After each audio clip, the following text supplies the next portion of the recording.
সত্যকে লুকিয়ে রাখা সম্ভব না, কেন এই কথা বললেন চিত্রনায়িকা অপবিশ্বাস?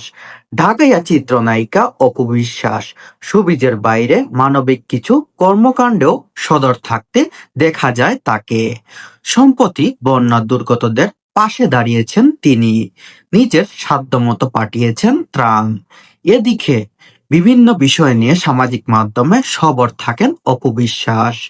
অনুরাগীর হাতে সাড়া দেন বলে বেশ ধরে নেয়া যায়। অপুর মনের কথা বুঝতে পারেন অনেকেই, আবার তাকে নিয়েও চর্চার কমতি থাকে না নেটিজেনদের। এবার ব্যতিক্রম নেই। বুধবার রাতে সামাজিক মাধ্যমে একটি পোস্ট দেন অপবিশ্বাস। সেই পোস্টে নিয়ে শুরু হয়েছে চর্চা।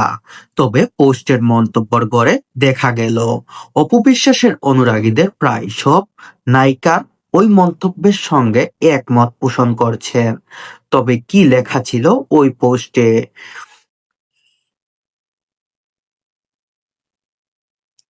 সেই ফেসবুক পোস্টে অপু লেখেন, সত্য হলো এমন একটা শক্তি যা কোনো অবস্থাতেই চিরস্থায়ীভাবে লুকিয়ে রাখা সম্ভব নয়।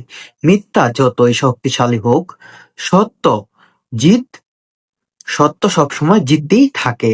যদিও অপুর এই পোস্টের কারণ এখনো খুঁজে পাওয়া যায়নি। যদিও এমন সময় মনে করা হতো চিত্রনায়িকা বুবলিকে ইঙ্গিত করে পোস্ট দেন অপু। মন্তব্যের গড়ে এক নেটিজন উল্লেখ করেন, সত্যকে ষড়যন্ত্র বলে চালিয়ে দিলেই তা ষড়যন্ত্র হয়ে যায় না। ইন্টারভিউ দিতে গিয়ে অন্য কাউকে কৌতূহলবশত খোঁচা দিয়ে কথা বলাকেই যদি সত্য হয়ে যায় তাহলে তো আর কিছু নেই। তাই আপনার উচিত সবকিছু যাচাই বাছাই করে কথা বলা।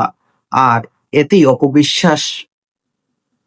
অপবিশ্বাসের ভক্তরা অনুরাগীরা যে পরিমাণে ভালোবাসা দেখিয়েছেন অপবিশ্বাসের প্রতি, তাতে অপবিশ্বাস চিরকৃতজ্ঞতা প্রকাশ করেছেন সবার প্রতি। অবশ্যই অপবিশ্বাসের এই উদার মনোভাব দেখে অনেকেই অবাক হয়ে যাচ্ছেন, কারণ অপবিশ্বাস এই অবস্থাটা কিভাবে করতে পারছে।